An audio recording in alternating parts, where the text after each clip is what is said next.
മലയാള ചലച്ചിത്ര മേഖലയെ ഇളക്കി മറിച്ച ഒരു റിപ്പോർട്ട് തന്നെയാണ് ഹേമ കമ്മിറ്റി റിപ്പോർട്ട്.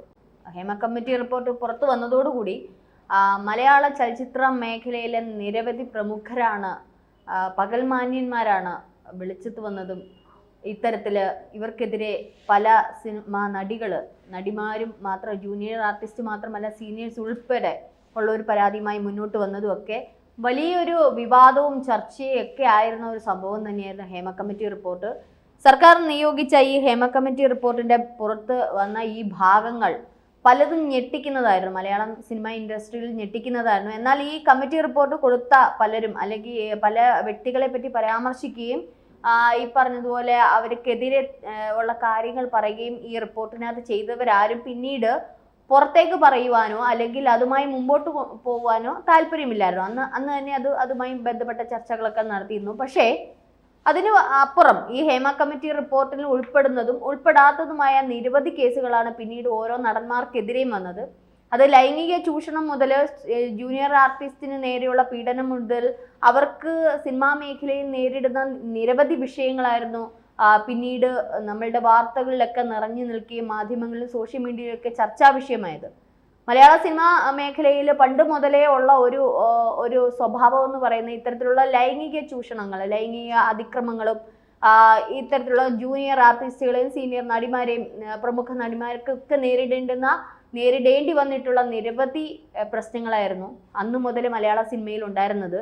പക്ഷെ ഹേമ കമ്മിറ്റി റിപ്പോർട്ട് പുറത്തു വന്നതോടുകൂടി ഒളിഞ്ഞു നിന്നിരുന്ന പല കാര്യങ്ങളും പല സംഭവങ്ങളും പുറത്തേക്ക് വരികയായിരുന്നു.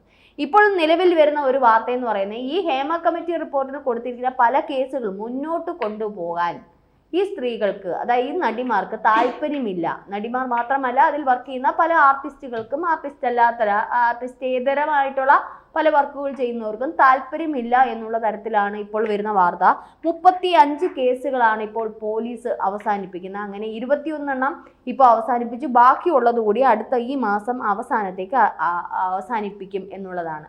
ഇതോടുകൂടി മലയാള സിനിമാ മേഖല വീണ്ടും ശുദ്ധമായി എന്നുള്ളതാണ് പുറമെ വരുന്ന വാർത്ത.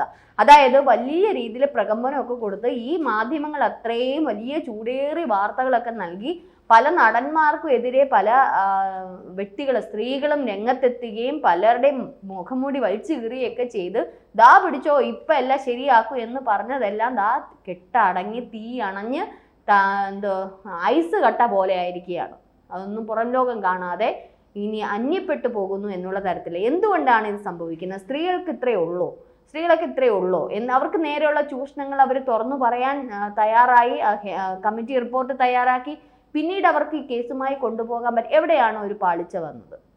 എന്തുകൊണ്ടായിരിക്കാം ഇത്രയും പേര്, അതായത് 35 കേസുകളും ഇപ്പോൾ പാടെ വേണ്ട എന്ന് വെക്കുന്നതിനുള്ള കാരണം എന്തായിരിക്കും? ഇതൊക്കെ നമ്മൾ ചിന്തിക്കേണ്ടിയിരിക്കുന്ന ഒരു കാര്യം തന്നെയാണ്. സ്ത്രീകൾ അവർക്ക് നേരെ വരുന്ന ചൂഷണങ്ങൾ തുറന്നു പറയാൻ തയ്യാറായിട്ടുണ്ടെങ്കിൽ, അതിന് എതിരെ പ്രതികരിക്കാൻ തയ്യാറായിട്ടുണ്ടെങ്കിൽ അത് മുൻപോട്ട് കൊണ്ടുപോകില്ല. അവരെ തളർത്തുന്നത് ആര്? ഇതിന്റെ പിന്നിൽ ആരൊക്കെ എന്നുള്ളതാണ് വീണ്ടും ചോദ്യം. അപ്പോൾ പവർ ഗ്രൂപ്പ് വീണ്ടും പ്രാബല്യത്തിൽ വന്നിട്ട് അവരെ അടിച്ചമർത്തിയതാണ്. ഇതൊക്കെ നമ്മൾ ചിന്തിക്കേണ്ടിയിരിക്കുന്നു. ഇങ്ങനെ കുറേയേറെ ചോദ്യങ്ങൾക്ക് മുന്നിലാണ് ഇപ്പോൾ ഈ ഒരു committee report, Hema committee report ഇപ്പോൾ അടിയറവ് പറഞ്ഞ് കെട്ടി വെക്കാൻ പോകുന്നത്. എന്ത് തന്നെയായാലും മലയാള ചലച്ചിത്ര മേഖല ഒരു കാലത്ത് ഇളക്കി മറിച്ച ഒരു റിപ്പോർട്ട് തന്നെയെന്ന് നമുക്ക് പറയാം. രജിസ്റ്റർ ചെയ്ത എല്ലാ കേസുകളും അവസാനിപ്പിക്കാൻ പ്രത്യേക അന്വേഷണ സംഘം ഇപ്പോൾ തീരുമാനിച്ചിരിക്കുകയാണ്. കമ്മിറ്റിക്ക് മുന്നിൽ മൊഴി നൽകിയവർക്ക് കേസുമായി മുന്നോട്ട് പോകാൻ താല്പര്യമില്ലാത്തത് കൊണ്ടാണ് ഈ 35 കേസുകളും ഇത് അവസാനിപ്പിക്കുന്നത്. 21 കേസുകൾ അവസാനിപ്പിച്ച് പ്രത്യേക സംഘം ഇപ്പോൾ തന്നെ റിപ്പോർട്ട് നൽകിയിരിക്കുകയാണ്. ബാക്കി കേസുകൾ ഈ മാസം അവസാനത്തോടെ അവസാനിപ്പിക്കും എന്നുള്ളതാണ് ഇപ്പോൾ വരുന്ന വാർത്തകൾ. തൊഴിലുറപ്പ് ഉണ്ടായ തിക്താനുഭവങ്ങളും മാത്രമല്ല, സിനിമയിൽ അവസരം ലഭിക്കാൻ നേരിടേണ്ടി വന്ന ലൈംഗികമായിട്ടുള്ള ചൂഷണങ്ങളും ദുരന്തങ്ങളുമെല്ലാം, ഈ ദുരിത അനുഭവങ്ങളെല്ലാം വിവരിക്കുന്ന മൊഴികൾ വളരെയധികം ഞെട്ടിക്കുന്നതായിരുന്നു ഈ ഹേമ കമ്മിറ്റി. അതിൽ കുറേയേറെ ഭാഗങ്ങൾ പുറത്തു വിട്ടിരുന്നു. പക്ഷേ അതിൽ മൂടി വെച്ചിട്ടുള്ള പല ഭാഗങ്ങളും ഇതുവരെ പുറത്തു വിട്ടില്ല. വളരെ സീക്രട്ടായിട്ട് മൂടി വെച്ചിട്ടുള്ള പല ഭാഗങ്ങളാണ്. അത് വളരെ പ്രാധാന്യമേറിയ ഭാഗങ്ങളാണ്. അതൊന്നും പുറത്തു വന്നിട്ടില്ല. അന്ന് അത് സർക്കാരിനെതിരെ വലിയ വിവാദങ്ങളൊക്കെ ഉണ്ടാക്കിയിരുന്നു. പല പേജ് നമ്പറുകളൊക്കെ മിസ്സായതിനെയൊക്കെ പറ്റിയിട്ടുള്ള. എന്ത് തന്നെയാലും ഈ പുറത്തു വന്ന ഭാഗങ്ങളൊക്കെ വളരെ ഞെട്ടിക്കുന്ന തരത്തിൽ ഇങ്ങനെയൊക്കെയാണോ സിനിമാ മേഖല? നമുക്കറിയാം സംവിധായകൻ രഞ്ജിത്തിനെതിരെയുള്ളത്, പ്രകൃതി വിരുദ്ധമായിട്ടുള്ള ലൈംഗിക പീഡനം നടത്തിയത് ഉൾപ്പെടെയുള്ളത് ഈ ഹേമ കമ്മിറ്റി റിപ്പോർട്ട് വന്നതിന് ശേഷം പലരും പുറത്തേക്ക് കൊണ്ടുവന്നത്, പല രീതിയിലുള്ളത്. കേട്ടാൽ ഞെട്ടിക്കുന്ന അറയ്ക്കുന്ന തരത്തിലുള്ള പല വിഷയങ്ങളും ഈ നടന്മാരുടെയും സംവിധായകരുടെയും സിനിമാ മേഖലയും മൊത്തത്തിലുള്ളവരുടെയും ഇടയിലേക്ക് വരികയാണ് ചെയ്തത്. മാത്രമല്ല സ്ത്രീകൾ നിരവധി പെൺകുട്ടികൾ ഇതിന് ചൂഷണത്തിന് വിധേയമായി എന്നുള്ളതും പുറം ലോകം അറിഞ്ഞിട്ടുണ്ട്. പക്ഷേ ആ ഒരു മലയാള സിനിമയിലെ ഇപ്പം ശുദ്ധീകരിച്ചുകൊണ്ടില്ല വെള്ള പൂശുകയാണ് ഇപ്പം ചെയ്യുന്നത്. അപ്പോൾ ഈ 35 കേസുകളിൽ ഈ 35 വ്യക്തികളായിരിക്കുമല്ലോ ഈ 35 കേസുകളിലുള്ളത്. ഈ 35 വ്യക്തികളെയും ഏത് ഗ്രൂപ്പ്, ഏത് പവർ ഗ്രൂപ്പാണ് അല്ലെങ്കിൽ ഏത് അസോസിയേഷനാണ് ഇവരെ ഇതിൽ നിന്ന് പിന്മാറിയത്? നമ്മൾ ചിന്തിക്കേണ്ടിയിരിക്കുന്ന ഒരു കാര്യമാണ്. അപ്പം ആ കയ്യുക്കുള്ളവൻ കാര്യക്കാരൻ എന്ത് നടത്തിയാലും ഇനിയും അത് നടക്കും എന്നുള്ളതിനൊരു തെളിവാണ്. ഇനിയും മലയാള സിനിമ ഇത്തരത്തിലുള്ള ചൂഷണം ഉണ്ടായിരിക്കും ആരും തന്നെ പുറത്തു പറയാൻ ധൈര്യം കാണിക്കില്ല. കാരണം ഇത്രയും വലിയൊരു ഹേമ കമ്മിറ്റി റിപ്പോർട്ട് അത് സർക്കാരിൻ്റെ സർക്കാരിൻ്റെ സഹായത്തോടു കൂടി ഒരു വുമൻസ് അസോസിയേഷൻ തന്നെ പുറത്തുവിട്ട റിപ്പോർട്ടിൽ പോലും നിലനിൽക്കാൻ പറ്റാത്ത രീതിയിലാണെങ്കിൽ ഇനി ഈ ഒരു മേഖലയിൽ എന്ത് ചൂഷണം ഏത് സ്ത്രീക്കുണ്ടായാലും ഒരു വക പോലും ഒരു വേർഡ് പോലും പുറത്തേക്ക് വരില്ല എന്നുള്ളതാണ് ഇതിൽ നിന്ന് നമുക്ക് മനസ്സിലാക്കാൻ പറ്റുന്നത്. എന്തായാലും കേസുമായിട്ട് മുന്നോട്ട് പോയവർക്കൊക്കെ നല്ല പണികളെങ്ങാനും കിട്ടിക്കാണും. അതല്ലാതെ അവരിതിൽ നിന്നും പിന്മാറുകയില്ലല്ലോ. മൊഴി നൽകിയവർക്ക് കേസുമായി മുന്നോട്ട് പോകാൻ താല്പര്യമില്ലെന്നായിരുന്നു നോട്ടീസിൽ നൽകിയ മറുപടികൾ അത്രയും. ക്രൈംബ്രാഞ്ച് ആസ്ഥാനത്ത് രജിസ്റ്റർ ചെയ്ത കേസുകൾ പ്രത്യേക സംഘത്തിലെ വിവിധ അംഗങ്ങൾക്ക് നൽകി. മാത്രമല്ല കോടതി മുഖേനയും മൊഴി നൽകിയവർക്ക് നോട്ടീസ് അയച്ചിരുന്നു. കേസുമായി മുന്നോട്ട് പോകാൻ താല്പര്യമില്ലാത്ത ചലച്ചിത്ര പ്രവർത്തകരായ സ്ത്രീകൾ മൊഴി നൽകിയതോടെ 21 കേസുകളുടെ തുടർ നടപടിയും അവസാനിപ്പിച്ച് കോടതിക്ക് പ്രത്യേക സംഘം റിപ്പോർട്ട് നൽകി. ബാക്കി 14 കേസുകളിലും ഇതേ നിലപാടാണ് മൊഴി നൽകിയവർ ആവർത്തിച്ചത്. ചിലർ കോടതിയിൽ മൊഴി നൽകാൻ വിമുഖത കാണിക്കുകയും കൂടെ ചെയ്തു. അതായത് മൊഴി നൽകാനൊന്നും താല്പര്യമില്ല. നമുക്കൊരു ഇതിൽ നിന്നൊക്കെ മനസ്സിലാകുന്നത് സ്ത്രീക്ക് നേരെ ഒരു ഇതുണ്ടാകുമ്പോൾ അയ്യേ ഇനി ഞങ്ങളെ എങ്ങനെ കാണും അല്ലെങ്കിൽ ഞങ്ങൾക്കെതിരെ അങ്ങനല്ല. നമുക്ക് നേരെ ഒരു ഇതുണ്ടായി നമ്മളത് പുറത്തു അല്ലെങ്കിൽ പുറത്തു പറയരുതായിരുന്നു. അല്ലെങ്കിൽ ഹേമ കമ്മിറ്റി റിപ്പോർട്ട് കൊടുക്കരുതായിരുന്നു, കിട്ടിയതും കൊണ്ടിരിക്കണമായിരുന്നു. റിപ്പോർട്ട് കൊടുത്തതിന് ശേഷം അതുമായിട്ട് മുമ്പോട്ട് പോലും പോകാനുള്ള ധൈര്യം ഈ സ്ത്രീകൾക്ക് ഈ നടിമാർക്ക് ഇല്ല എന്നുള്ളതാണ് മനസ്സിലാവുന്നത്. ഇനി ഇവർ ചൂഷണത്തിന് വിധേയമാവും. ഇവരെ നിരവധി പേര് ഇതിൽ ചൂഷണം ചെയ്യുകയും ചെയ്യും.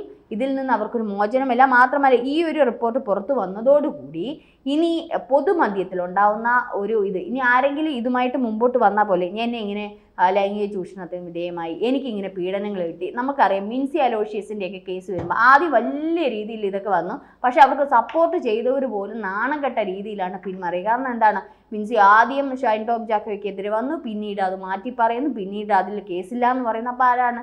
അപ്പോൾ ഇത്തരത്തിൽ ഇങ്ങനെ വന്ന് പറയും. പിന്നീട് ഇതിന് പിന്മാറുന്ന നടിമാരുടെ ഈ ഒരു മാനസികാവസ്ഥയും ഈ ഒരു ഭാഷയും ഇവർക്ക് തന്നെയാണ് വീണ്ടും വിനയായിട്ട് വരുന്നത്. ഇനി ഇവർ എന്തെങ്കിലും ഒരു ആരോപണമായി ഏതെങ്കിലും നടന്മാരെ പറ്റിയോ സംവിധായകരെ പറ്റിയൊക്കെ മുൻപോട്ട് പറഞ്ഞാൽ ഇനി ആരും ഗൗനിക്കത്തില്ല.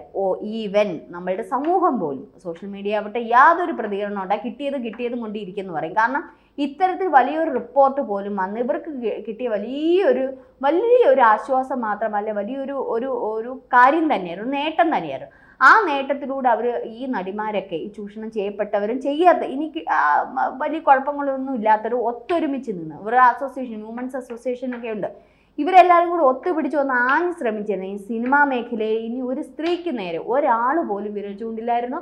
അവർക്ക് ഇത്തരത്തിലുള്ള ചൂഷണങ്ങൾ നേരിടേണ്ടി വരത്തില്ല, എല്ലാം സ്ട്രെയിറ്റ് വെയിൽ നടന്നതിന്. പക്ഷെ ഇനി ആരും ഇവരെ വിശ്വസിക്കും? ആരും വിശ്വസിക്കും. ഇനി ചൂഷണം കിട്ടാതെയൊക്കെ തട്ടുമുട്ടൊന്നും കിട്ടാതെ അവരവരെ സൂക്ഷിക്കുക. അതേ ഇനി ഇതിൽ പറയാനുള്ളത്. എന്തായാലും വലിയൊരു നാണം കെട്ട ചെയ്ത് തന്നെയായിപ്പോയി എന്ന് തന്നെ തുറന്നടിച്ച് പറയേണ്ടിയിരിക്കുന്നു.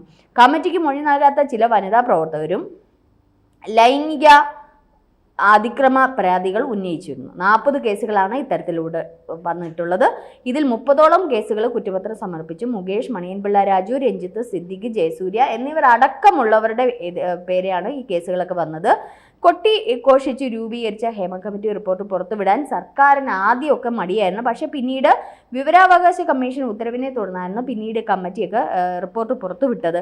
വലിയ ആശയക്കുഴപ്പങ്ങൾക്ക് ശേഷം പ്രത്യേക അന്വേഷണ സംഘത്തെ രൂപീകരിച്ചെങ്കിലും വർഷങ്ങൾക്ക് മുമ്പ് നൽകിയ മൊഴിയിലെ തുടർ നടപടികൾക്ക് വനിതാ പ്രവർത്തകർ തയ്യാറാകാതിരുന്നതോടെയാണ് എല്ലാം അവസാനിക്കുന്നത്. എന്തായാലും ഇതോടെ എല്ലാം അവസാനിച്ചു. ഇനി നമ്മുടെ മലയാള സിനിമാ മേഖല ഭയങ്കരമായിട്ട് വെള്ള പൂശി പവിത്രമായിട്ട് ശുദ്ധമായിട്ട് ഇരിക്കുകയാണ്, ഒരു കേസും ഇല്ല, എല്ലാം തീർന്നു. പക്ഷെ ഇടയിൽ ഒന്നുകിൽ ഇവരെ നന്നായിട്ട് ബ്ലാക്ക്മെയിൽ ചെയ്ത് അല്ലെങ്കിൽ ഇവർക്ക് കർക്കശമായിട്ടുള്ള നിർദ്ദേശങ്ങൾ എന്തൊക്കെയോ പല സംഘടനകൾ ഇതിനകത്ത് നടന്നിട്ടുണ്ട്. അല്ലാതെ ഈ ഒറ്റക്കെട്ടായിട്ട് ഇങ്ങനെ ഒരുമിച്ച് എല്ലാവരും കൂടി ഇതിൽ നിന്ന് പിന്മാറുന്ന കാര്യമല്ല. എന്തായാലും ഇതിൻ്റെ പിന്നാമ്പുറങ്ങളിൽ എന്തൊക്കെ സംഭവിച്ചിട്ടുണ്ട്, സംഭവിക്കാതെ ഇതിൽ നിന്ന് പിന്മാറില്ല. എന്തായാലും പിന്മാറിയത് വലിയൊരു നാണക്കേട്, സ്ത്രീകൾക്ക് തന്നെ ഒരു നാണക്കേടായിട്ട് മാറിയിരിക്കുകയാണ്. ഇത്തരത്തിൽ ഇനി ഈ സിനിമാ മേഖലയിൽ ഒരു പെൺകുട്ടിക്ക് ഇത്തരത്തിലുള്ള ഒരു ദുരന്തം നേരിട്ടാൽ പോലും സമൂഹം ഇനി മിണ്ടാതിരിക്കുകയാണ് ചെയ്യുന്നത്. ഇത് അവർ മനസ്സിലാക്കുന്നില്ല. വരും തലമുറ എന്തായാലും കൃത്യതയോടെയും സൂക്ഷ്മതയോടെയും ഈ ഒരു മേഖലയിൽ കടക്കുന്നതായിരിക്കും ഏറ്റവും നല്ലത്. അവനവനെ സൂക്ഷിക്കുക, അല്ലാതെ ഇനി യാതൊരു ഇതുമില്ല. കാരണം ഇനി ആരും അത് മൈൻഡ് ചെയ്തില്ല. കാരണം അവർക്ക് നേടേണ്ടുന്ന ഒരു സന്ദർഭമായിരുന്നു, അത് അവർ കളഞ്ഞു കുഴിച്ചു.